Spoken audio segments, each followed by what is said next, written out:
Okay, this is Cash Talks. Cash McCallum talking with you here live from Las Vegas, Nevada. And I wanted to bring you and keep you up to date on what's going on in our real estate market. And not just Las Vegas, but nationally speaking, and states like Idaho and also Nevada, of course, Las Vegas, Nevada, and Southern California, which are states that I am licensed in and currently selling real estate in all three states. And I'm physically there back and forth in all of them. I know that's right. Pretty busy guy, moving around quite a bit, on the phone with these people, Zoom calls, there personally, back and forth, flying, driving, whatever I got to do. I love all three of these states. They all have something so unique to offer.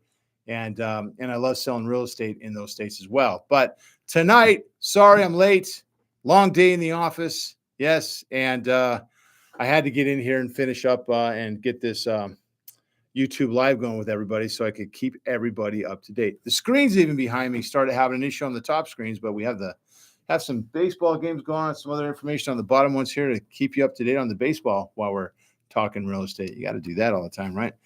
So what's happening in our real estate market? Well, I'm going to bring you a really unique perspective because I do sell real estate in all these three states, and I'm active doing that. And I could bring you a really different look because we're in the trenches. I'm in the trenches. I'm selling real estate. I'm talking to everybody in the industry and different industries with real estate, title, escrow, builders, lenders, you name it, other realtors. And I'm asking the questions. I'm the kind of guy that asks the questions. I'll ask the hard questions. I don't care. I want to know what's going on. So I will ask the questions. The reason I'm bringing that up is because if you happen to have a realtor that you're asking what's going on with your property, maybe your listing is sitting a little bit, maybe it's not selling, maybe there's some issues. You want to know what's going on in the market. So a lot of people go to their realtor. Well, make sure your realtor does at least a fair amount of business, right? Not one house a year or, something like that. You want to make sure that they are doing at least a fair amount of business. This way they have a better handle on what's going on in different areas of town or your market as well. If you have just one listing or something, that's really hard to measure. So, and also, do you have somebody that is going to deliver this market updates to you and information that asks a lot of questions? Some people have titled this emotional intelligence, besides just the data points that we read and study from the different analysts, which you have to do a conglomeration of all of that, in the trenches, talking to people in the markets, following the data points and the analysts and different groups of them, right? And then just compiling all that information together to come up with what, you really feel is what is happening in your market. So, having said that, I'm sorry for that long-winded explanation, but that's what I do when I talk about real estate and what's going on. So, and I'm talking when I'm talking to agents across the country, I'm talking to very skilled, very busy agents and lenders as well that really can give me a pulse of what's going on in the market. So, what is going on in our market? Damn it, Cash! Finally, tell us what's going on. Okay, here's what's happening. All right, it is cooling off. The best way to describe it is it's cooling off. Okay. It's becoming more normal. All right. It's shifting. The market has been shifting for a little while now. Okay. Nothing ever really happens overnight. It starts happening and then we don't really realize it's happening until we start seeing a few things like inventory start to pick up, days on market start to increase, right? And then price reductions, those start happening a lot too. So when we're seeing these things happen nationally, they might differ in different markets. Well, they do differ in different markets. You can have some busier and some slower, right? Always, that's the case. But so we got to keep an eye on those key indicators. With price reductions, we're about 36.4% of active listings across the nation have been having price reductions. That's a pretty high number. Okay. I mean, maybe 15%, 10, 15% could be a normal number, really. But you get up to 36%, that tells us that there's people that have been overpricing their property, really, because there's a lot of sellers still that have it in their mind that I could throw my house on the market, call the price that I want, and I'm going to get a flood of buyers coming in, just like it's been for a long time. Those days are gone. That's not happening right now. It's not. And the reason why is because of what's going on in our world right now. We have too many things going on. It's very volatile, and consumer confidence has dipped down, right? I don't care what you're hearing on the news. I see it. I see what's going on, right? People are a little concerned, but there are those that are still buying, right? And there are a lot of them that have cash, been paying cash, large cash down payments or all cash, right? Whether it's, and it's not all the big investor firms out there, BlackRock and all that coming out and buying up all their properties and turning them into rentals. Yes, there's some of that going on, but there's also a lot of mom and pops investors too, buying 1 and 2 or 3 properties as well. And they're still doing that, right? That has maybe it slowed a little bit, but they're still doing it. And then people that just want to get into a home for themselves or their family or whatever the case might be, then they're still coming forward too, because if they are paying cash and putting down a decent down payment, the interest rate becomes less of an issue, right? Let's talk about the interest rates. They've been volatile as heck. My gosh, they were over 7% a couple weeks ago, started coming down nicely, got down to 6%. My lender in Glendale, Dave D'Souza, by the way, great lender down there. He was doing a 6%, and it was anywhere from 6 to 6.225, right? Well, now it's already popped back up to around 6.5. So you've got buyers out there going, "Hey, 6%, 6.25, I can make that work," because that 6% seems to be the number that always gets the needle moving all the time, right? That seems to be the number for our interest rates that people start getting a little more excited about or accepting that they can come forward. And that has increased some of our listings as well. So why has the inventory been picking up? Okay. It's because there are finally some sellers coming to the market, right?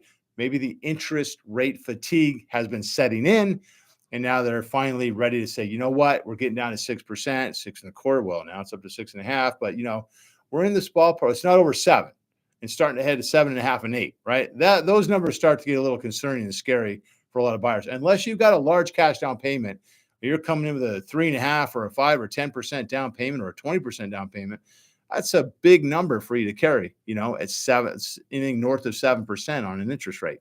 You start getting down to 6, 6.25, right in that ballpark, you start seeing some numbers coming down on your monthly payment, right?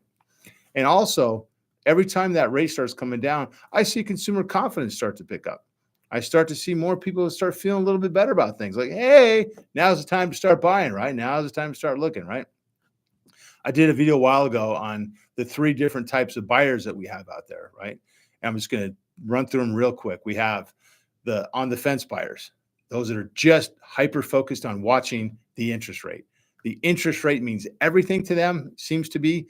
And until they hear the Fed say something or actually do something that he did say, like lower the rate and keep it lower, right?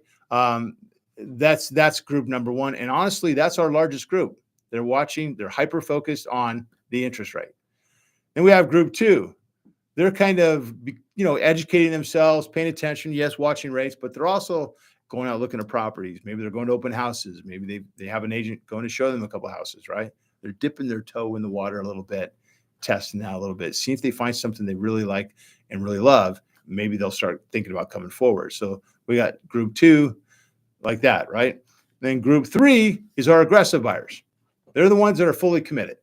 They've talked to their lender, they've crunched the numbers, they've looked at it all, and they've looked at, hey, okay, if I'm at 6.5 today and it drops down to 6 or 6.25, how much is that going to save me? Well, it saves you some money on your monthly payment, right? Of course, all relative to how much you're putting down and your credit scores, FICO scores, and all those good things, DTIs that all play into that number. But let's say you drop a quarter point. Yeah, save a little bit of money, but it's not that big of a deal, right? Half a point, getting a little sexier, right? I like that. But really, still, if the price of the home is coming down a little bit, or you can negotiate a little bit better deal on the purchase price, or get the seller to go ahead and pay down some of that interest rate for you with buy downs, or even, maybe just your closing costs, buyers seem to average about a 3% on a closing cost number. So on a $400,000 house, a buyer typically is going to be bringing in right around estimated $12K on that deal. Sellers on average for their closing costs are paying an average of 1%. So on a $400,000 house, the seller is paying $4,000 and the buyer is paying $12,000, right? So, and then, having said that, now we've got this commission thing change that's going on right now in our country. And I'm sure a lot of people have heard about this. If you haven't, I am more than happy to break it all down to you from every little detail about what's going on with that. And we're all going as agents and buyers and sellers, we're all going to see how this all plays out now. Now it's going to get real, right? We know the details. We know how we're going to work this, but it is going to be different. And yeah, it's different for the agents. The agents have got to be well versed on this so they could explain it to the buyers and the sellers and make sense of it going forward, right?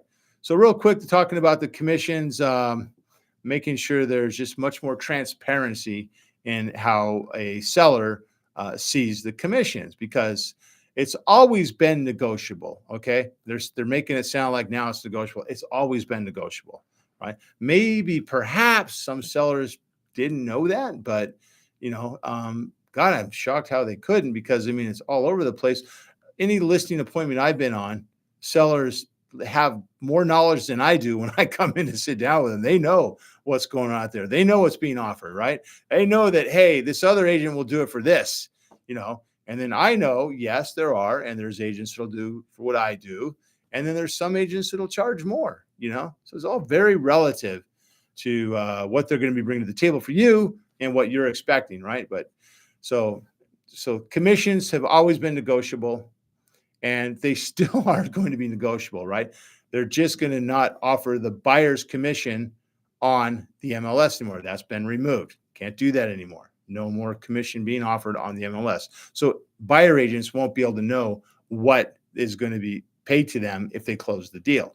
It's always been baked in with the seller's costs, right? And the commission, because most listing agents would list, here's, 6% we're going to list the property for, and let's just say an average, they're going to offer out half of that, 3%.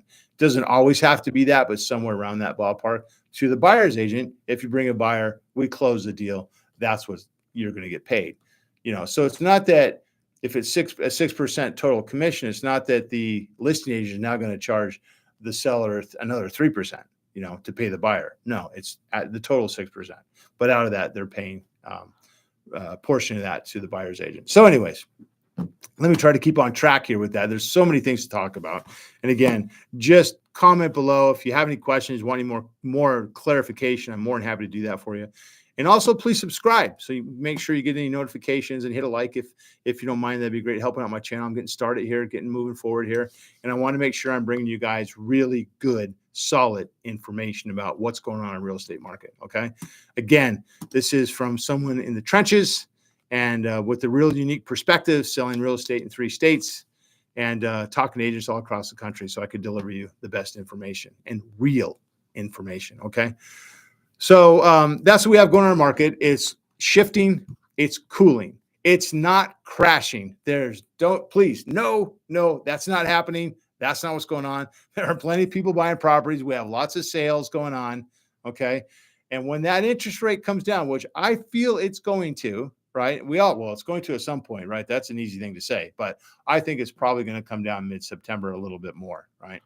And then the Fed's supposed to meet again in December. So I have a feeling that they're going to need to do that, because lots of reports about different things going on with the economy. When you watch the news, you've got, and then seeing that we're in such a political year, you've got people saying, hey, the economy's great. Everything's fantastic. Everybody's happy. And then you got the other one saying, no, not so much, so that's why you just have to get in there and really see what's going on in your life and your economy, right? And people around you, what's happening with them, So anyways, enough about that. I wanted to share some things with you, what you can do if you're listing your house now, right? Or in a market like that we have right now. What can you do to help enhance things with getting your home sold, number one. And number two, some of the annoying things sellers do, okay? And this is from talking to lots of agents and putting down our thoughts on this and collectively looking at this. And I'm going to go through these here with you real quick. 10 annoying things that sellers do when listing and selling their property. Number one thing that they do is they want to stay present during showings. This drives me crazy, right? Whenever I list a house, I suggest to the seller, they don't have to, it's your house. Of course, you can stay there if you want and follow the buyers around and meet them at the door and all those kind of things. And I know you think you're going to sell it because you've sold 0 houses in your life, right? Anyways, God love them for trying and having the spirit to do all that. But at the end of the day, it kind of creeps out the buyers. It makes them uncomfortable, right? They don't like to walk around with the buyer over their shoulder and watching them. It makes the showing be much faster. They are in and out, really. So they need to come into the property, feel very comfortable. And the way they're going to feel very comfortable is if the seller is not there staring at them and watching their every step, right? That's just going to kill it. So that's the number one most annoying thing that a seller can do. And I have lots of sellers that don't do that. They totally listen to what I'm recommending, and they'll make themselves scarce if they do need to be on the property. Maybe they have a dog they might want to watch, or take the dog for a walk around the block while somebody's looking at their property. But the idea is that we want people to come in there and have a nice look, take their time, feel it out. They're thinking of buying this house. They're trying to see themselves living in this house, right? I mean, living, with their animals and their kids, or whatever the case might be, or thinking about how's it going to look when I get up in the morning, get ready for work, or come home in the evening and want to relax with a glass of wine, or whatever the case might be, or we're making big dinners and having lots of people over and entertaining in the backyard. They want to look and see and feel all of these things if they're really considering buying your home, right? Does the size work for me? Does the location work for me? Is it going to be shady, or is it going to be bright sun? I've had clients out there, and if you're listening, you know what I'm talking about, Mr. Nick, about, which direction the patio, the rear of the house, is going to be facing the sun. I mean, very important. There are some people like, that is mandatory. Can't be like that. They don't want that afternoon sun pounding down in the backyard or in their back patio, or terrace, if you will, or terrace. Okay. So anyways, so that's one of the most annoying things that sellers could do, is stick around and, hang out in the house. I have seen a few sellers that do that because they're very concerned about their house, but now today it's really changed. You really don't see it as much because there's cameras now. Everybody's got cameras in their house, and that's fine too. And I do think it only would be fair if, if you have a lot of cameras and you're recording audio and video and all those things, maybe put a little sign up saying, hey, cameras, or hey, we're watching you, or something like that, right? Just let people know. And we'll also tell the buyers too, when I'm representing a buyer, we're going to a home, I always tell them, hey, let's talk details outside. And I don't mean right by the doorway where the Ring doorbell is listening to everything, even all the way out to the sidewalk. Maybe let's get in the car and roll down to the Starbucks or something like that. We'll chat about it there, right? So this is the world we live in today, right? So anyways, okay, so number one, that's the number one most annoying thing. Sellers staying at the house and following the buyers around. Number two, sellers coaching the agent. The seller wants to teach and coach the agent on how to sell real estate now. Maybe suggest how they should do their job, right? If you need to be doing that to your agent, right, you hired the wrong agent, right? So think about that. That's the number two most annoying thing that agents have put down, that they sometimes get a seller that now all of a sudden now they know all about selling real estate and representing buyers and sellers, and they want to coach you on how you need to be doing your job. Okay. Now, if you're not doing your job right, yeah, that makes sense. Geez, you might slap somebody around a little bit and say, hey, wake up, smell the coffee, And hey, I'll share this little point with you that kind of segues off of this. Listen, I've gone to listing appointments many years, many times for homes that did not sell, expired or canceled listings, right? Talking to the sellers and asking a real important question. How many showings did you have? How many offers did you have? And I'm writing this down, right? How many showings, how many offers did you have? And a lot of times it's like 0 offers. Okay. How many showings? 2 or 3, right? Well, okay. Or 4, 5, or 6, whatever the case might be. A lot of times it's a very low number, but I ask, let's say there's 4, 5, 6 showings. I ask, what was the feedback? You want to know what the answer is most of the time? I don't know. Okay. You don't know. So if you happen to be a seller that is coaching your agent and you don't know, and your agent didn't provide that information to you, that's so crucial. So crucial. Agents show my listings. I'm calling them that day, calling, texting. And a lot of times I have to text and call a couple of times. It's almost like herding cats. Like, hey, You showed the property, seller cleaned the house up, made it smell nice and look good, nice presentation, left so you could show the property. And are you making an offer or not? What's happening? Or why are you not making an offer? And honestly, there's some buyer agents that are taking their buyers out really prematurely, and I get it. You got to get them out there seeing things. And sometimes they're just not a real motivated buyer at the time. Have they been pre-approved? Do they have everything put together? Do they have their proof of funds ready? All those kind of things. So if they do find that right home, they're ready to make an offer and ready to go. So anyway, so back to where I was talking earlier. So yes, the coaching of the agents. Number 3, sellers don't depersonalize very well. So there are some sellers that, that through the years, and I get it, they've done some things to their house. They've done some unique paint colors, or they've got some different religious things, or maybe some crazy AC/DC posters, or maybe that old Farrah Fawcett poster is still up in the room somewhere. I don't know. Things like this, right? Things that mean a lot to the seller. And sometimes they think it's going to mean a lot to the buyer. Like, people are going to love the way this looks. No, they're not. Okay. And here's where a good, strong listing agent, you need to be with people and share the information with them that, this is not going to work. No, this is something you need to remove. You need to take that down. Listen, do you really want to sell your house? This is what we need to do. Okay. And you can be pleasant about how you present that to the seller, but it needs to be done nonetheless. Don't be too much of a wussy, okay, listing agents, and walk away and say, yeah, sure. Yeah, you want to leave it up there? Yeah. No. Pets on property, number 4. Yes, we all love pets. I'm a big pet guy. I love animals. I've got 3 amazing dogs at home and a cat, and I love them all. Just, love them, love them, love them, love them. Just love petting them up and kissing and smooching on them. Yes, I do. And my family all loves our animals, so we're very big animal people. And I love when other people are animal people too, and they really, truly have, love and admiration for their pets. But leaving your pets at home, listen, there's a lot of buyers that are concerned about pets. You might have a dog. Maybe to you, I know it's a safe dog. It never bites. Totally fine. I know. But the other buyer might be scared out of their mind. You got this dog sniffing on them all over the place, checking their ID. Buyers really don't want that, So please remove your pets. Take them for a walk. And really throwing them in the backyard and locking them up in the backyard, that's not the best idea either. Because what are they going to be doing? Right? When the buyer comes in, a stranger's in the house, they're back there barking and yapping away, and jumping up on the window and scratching, and not the best look for your house, really, and not the best energy for your house either. Okay, so go ahead, get the dogs, take them for a walk, or take them to your neighbor's house. I've had clients do that too, where they've actually just put them right in the neighbor's backyard. So, and that's a big game changer there. So that was number 4. Number 5 kind of goes back to the depersonalizing the property with paint colors, right? The most recommended color to paint your house is white. Yes, white.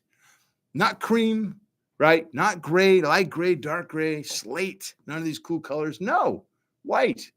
And your best colors, your Dunn Edwards Swiss coffee, number one choice right there, right? And your Benjamin Moore, it's got a white dove. These are 2 colors, 2 paint makers that are going to work really, really well for you on painting your house, on the interior, right? So why that color? It's just obviously very neutral.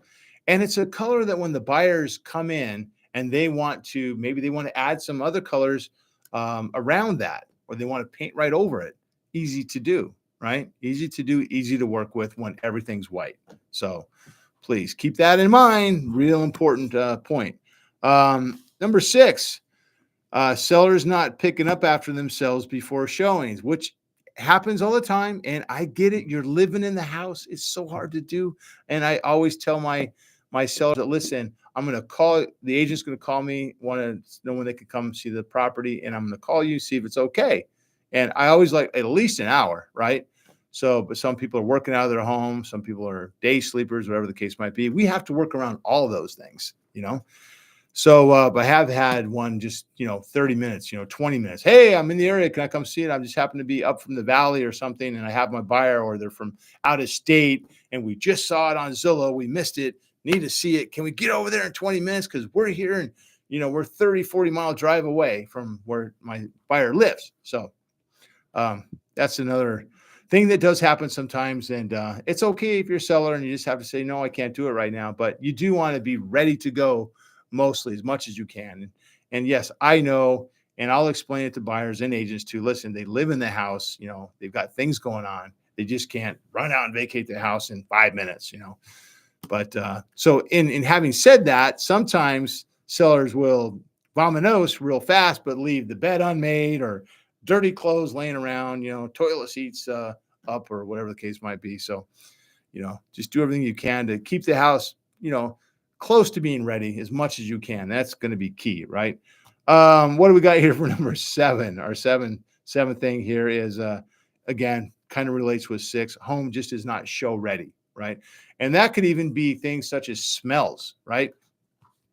I've gone into some bedrooms. I know maybe some people just haven't washed the sheets or the bed much, or I don't know what's going on there. Maybe someone's working out a lot and they're throwing their gym clothes in there and letting it sit. Woo, boy, that puts off an odor, right? Not the best way to sell a house. You really don't want that. You don't want any odors that are going to turn somebody right out of that room and right out back into the hallway, right? So that's something to bear in mind. Smells in the house, yes. And, baking a nice pie, that's always nice. Get a nice homey feel, And speaking of that, on the flip side of that coin, don't go and flood it with all kinds of scented candles and air wicks and all these things where somebody comes in and just hits them like a brick wall. Like, oh my God, obviously that's going to tell the buyer you're hiding something. What is it? I want to know what you don't want me to smell, right? So and I've got some stories about that. We'll talk about that another time because I'm just trying to get over here to number 8.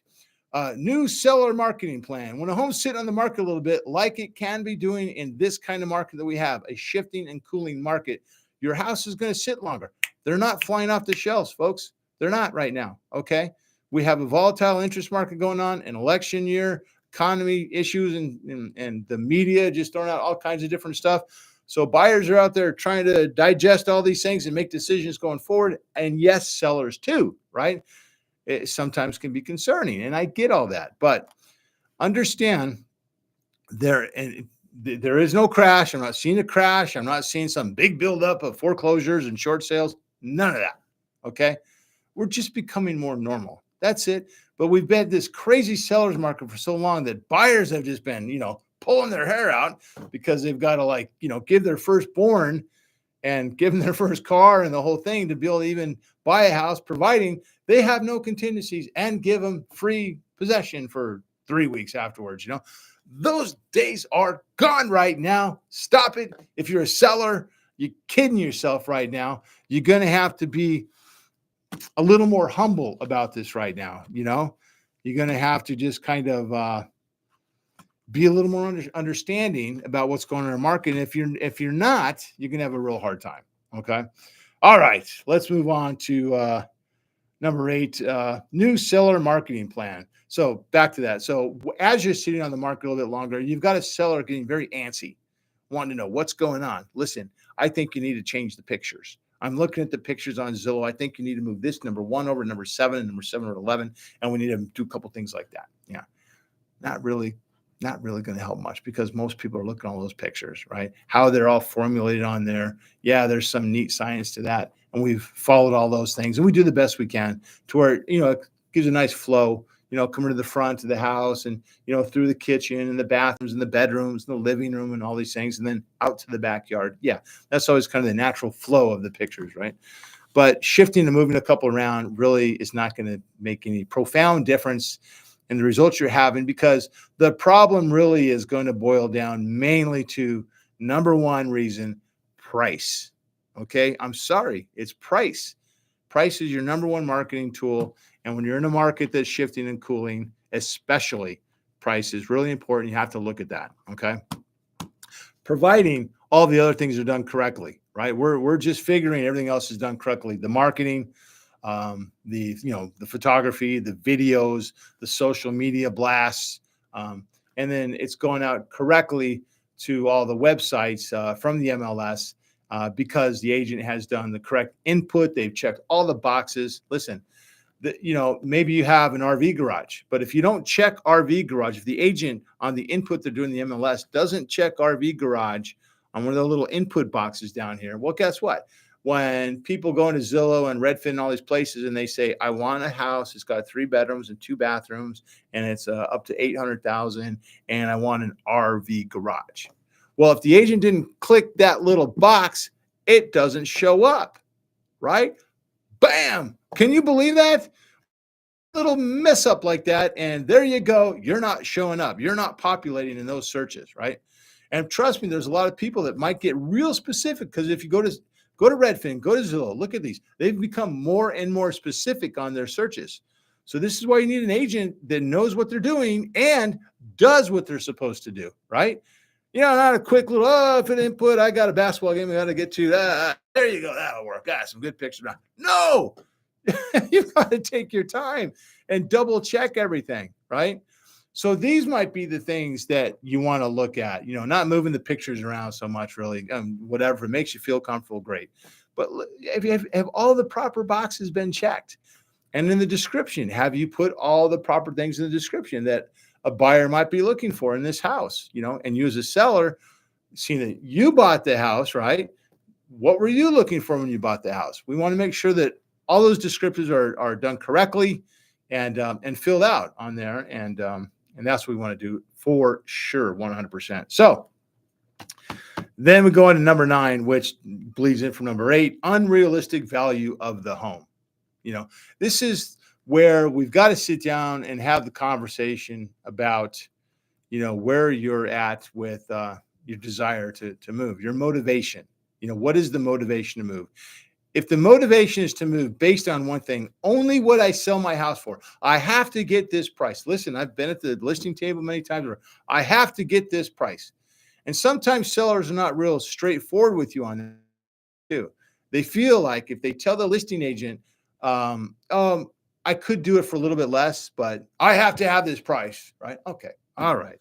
I understand, and then, I've seen things happen and change differently many, many, many times, but I have to know that that's your price. You're not going to move or sell. And if I don't feel I could get that price for you, then I'm not going to take the listing.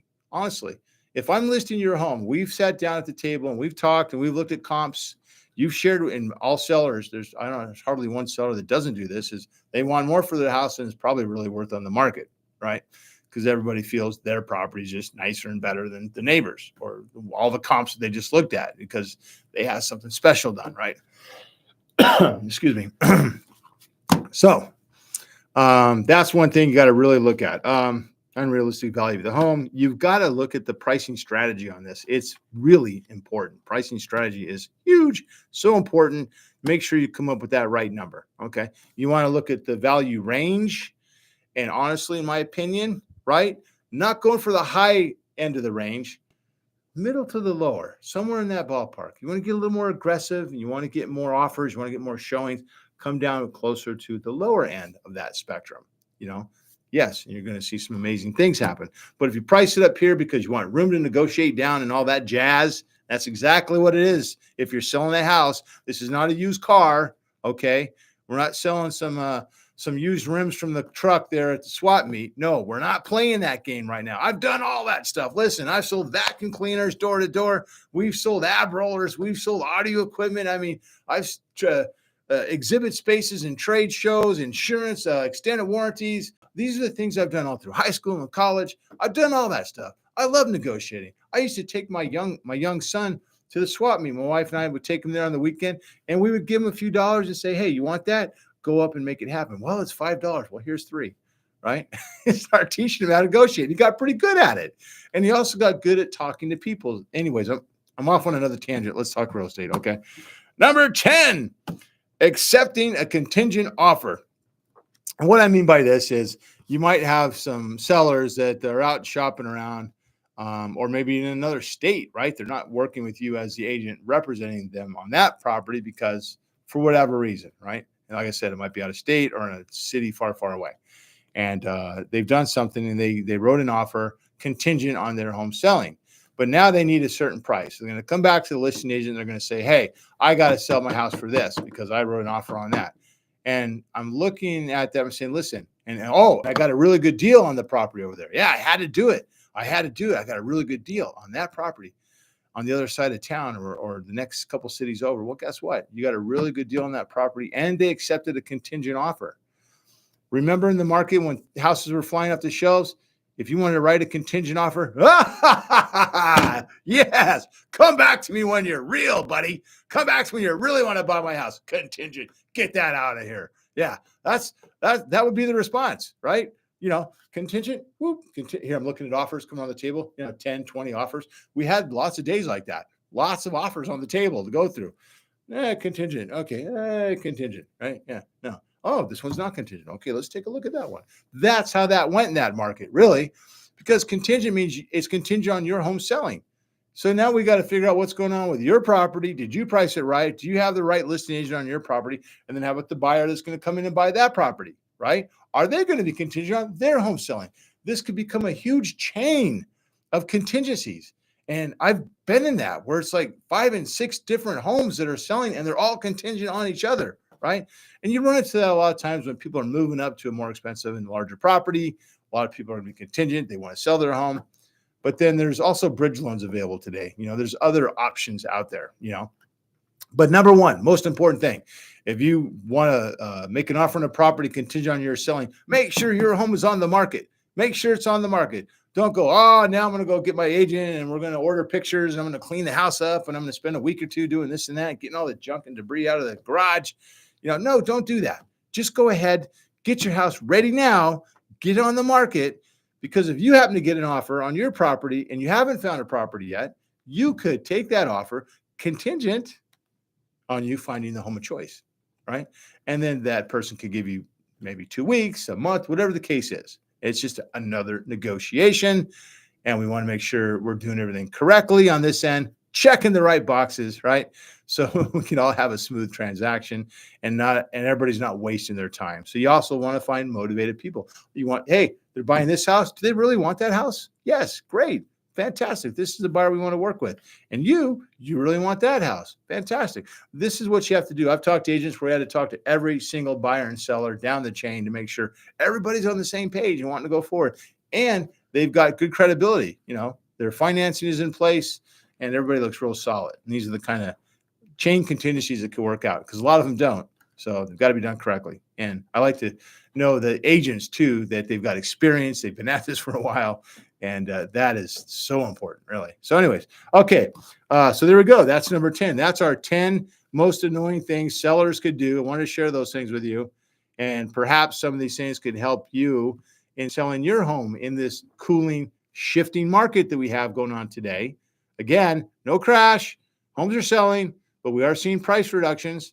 And honestly, remember too, that first 2 weeks to 30 days, your house is on the market is going to be vital. That's the most important time on the market for you.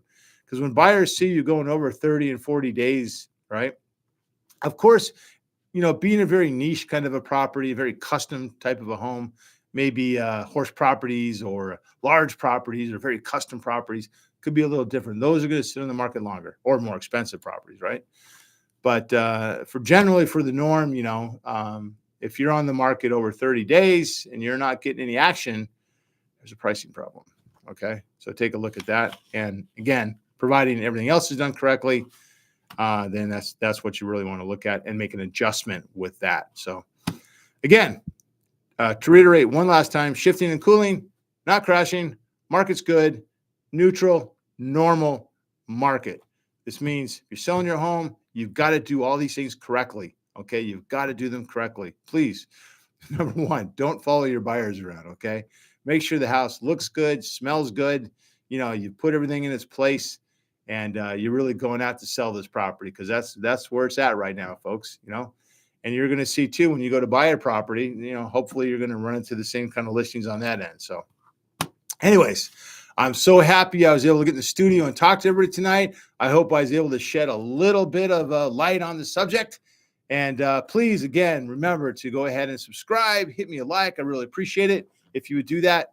And I'll be back next Tuesday with the latest and the greatest in our real estate world. So until then, everybody be cool and be safe. And I'm just going to find out where to turn this off once again by myself here in the studio. Let's see if I get lucky with this one. There we go. Goodbye, everybody. Have a good day or good night.